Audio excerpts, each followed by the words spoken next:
কি ব্যাপার? আপনি যে ছাদে একা একা দাঁড়িয়ে আছেন, আমরা তো আপনাদের বাসা ছেড়ে চলে যাচ্ছি। আপনি কি শেষবারের মতো একবার দেখা করা প্রয়োজন মনে করলেন না? আমি এত সহজে আপনাকে বিদায় দিতে পারতাম না, তাই একা একা ছাদে এসে দাঁড়িয়ে আছি। কি করব বলো, পরিস্থিতির শিকার।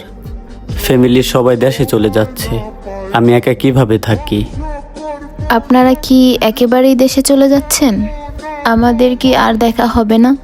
ভাগ্যে যদি তুমি আমার থাকো আর আমি যদি তোমার থাকি, আর আমাদের ভালোবাসা যদি খাঁটি হয়ে থাকে, তাহলে অবশ্যই একদিন আমাদের ভালোবাসা পূর্ণতা পাবেই। আর আজকে তোমায় শাড়িতে অনেক সুন্দর লাগতেছে।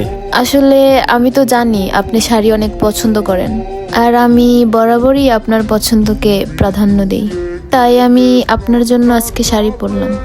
তাহলে আজকের মতো আসি, আমাদের আবার দেখা হবে। তুমি আমাকে কখনো ভুলা যাইও না, আমি তোমাকে সারা জীবন মনে রাখবো। আমাদের আবার দেখাটা আমি যেন তোমাকে এই শাড়ি পরাতেই দেখতে পাই।